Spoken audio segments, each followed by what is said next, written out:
What's shaking? It's good to have you back because today we're going all in. I'm Rick Jordan, if you didn't know already, because that's who the show's with. It's me. And today we're going to talk about something that if you haven't experienced it yet, you might at some point, especially if you're putting yourself out on social media. And I'll give you some tips on this too. If you talk on stage, if you do anything, if you podcast, whatever. This has come up in my life before. If I've made a social media post, if I've done a story somewhere, even shows on here, if I'm talking on stage, I've had people be like, ask questions or just straight up get pissed at me by thinking that I'm talking about them, right? Like I use the situation that I might have like a grudge or a grievance against with them and then start to talk about it publicly. You know, like it fuels, like my frustration is now fueled a podcast episode, or it's fueled a talk, or an Instagram post, something like that. And the short answer is no.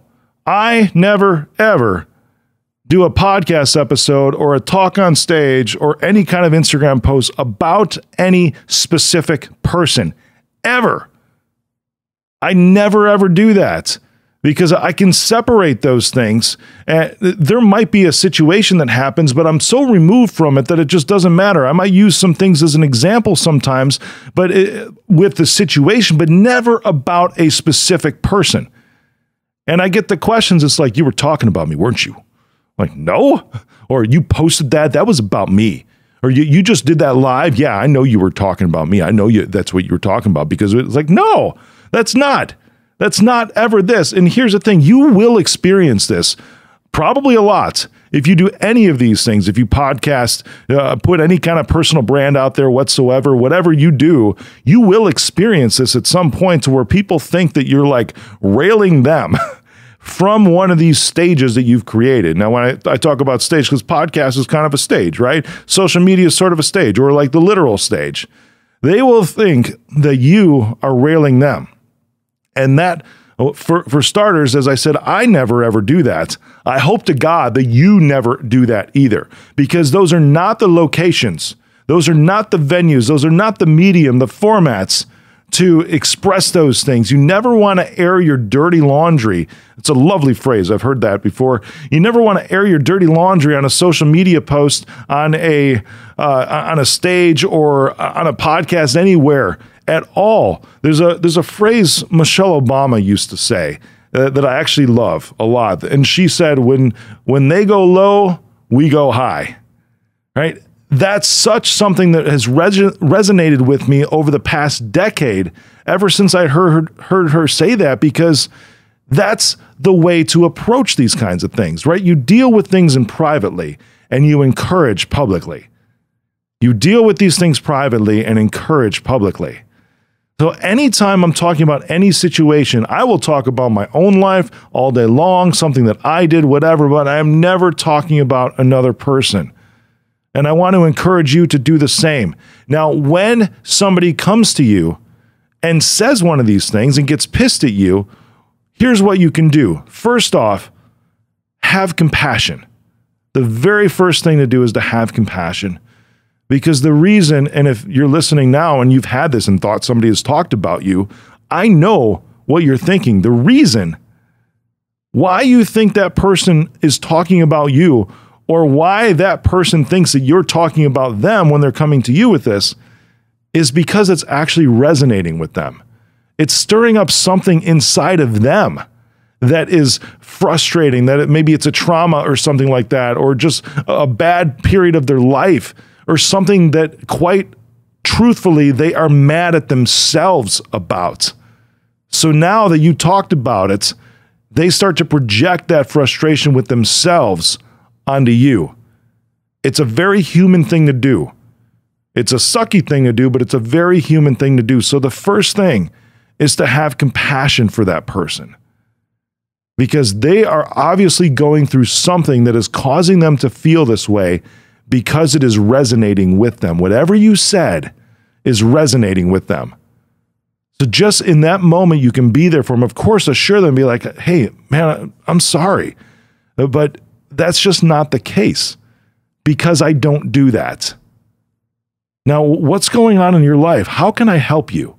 right? And immediately you can shift to a position of support with them. That's the second thing. After you have this compassion and have this understanding and compassion that they're really upset with themselves about something, or there's something going on in their life that has absolutely nothing to do with you, but now they think that you're talking about them because of whatever. Maybe you talked about, or you know something about them that nobody else does, whatever, right? That first thing is compassion, but the second thing to do is ask them how you can help. So it's, I'm sorry, I don't do that because that's not who I am. Now, what's going on? How can I help you? Open that door for them to be able to be vulnerable in that moment. And when you do it in a compassionate way from your heart, they might just open up to you. They might even apologize to you for that. And the third thing to do when somebody brings this up to you, after you've offered to help, because they could reject you as well, right? So the third thing to do, the last thing to do after they bring this up to you, is start to reflect on yourself a little bit, because you want to make sure that you're actually not doing that. Right now, when I say this, right, I say that I never ever do it. However, every time something has happened, I don't freak out about it. I don't get anxious about it at all. But it's a time to actually examine your own self, to make sure that your motives are pure, that your heart is right in whatever you just said, and maybe even examine the way that you said it. Because maybe you could communicate the same message in a way that resonates a little better with the most people. It's pretty cool because every opportunity with this, after you show up for that person, every opportunity is a time for you to maybe even level up yourself, right? Just to make sure that you're still in check. And hey, it's okay if you are. It's all good. Right? If you're like, nope, that was cool. Definitely didn't talk about them. It was nothing. It was just something I was thinking about. And every time this comes up with me, I always try to check in with myself to make sure that I wasn't actually doing that. Because I want to stay true to what my values are in doing what I'm doing, in speaking. Everything that comes from my mouth, I want it to be able to support people and help them level up and move to a better place in life. A lot of times that can be very hard-hitting. That's who I am. I'm straight up. It's the straight truth. We used to have a segment on every single show back in the early episodes of this podcast that was called The Straight Truth, right? I'm hard hitting. And with that comes these things to where people think that you're talking directly about them on whatever platform that is. But every time it comes up, that's the third thing I do, is check in with myself to make sure I'm still staying true to my core of who I am. And just expressing how I am for the masses and what I feel that the masses need to hear, rather than taking out something and using my credibility, my platform that I've created, that I'm grateful to have, to actually put somebody else in their place. That's a horrible thing to do. So first, you want to tell them, hey, you know what? I'm sorry. That you want to have compassion, right? Because you need to understand that very first thing, that there's something that's going on with them and they're probably pissed at themselves. That's the very first thing. 1, have compassion. 2, be there for them in support. Hey, I'm sorry, I just don't do that. What's going on? How can I help you? And then lastly, use it as an opportunity to check in with yourself and go all in.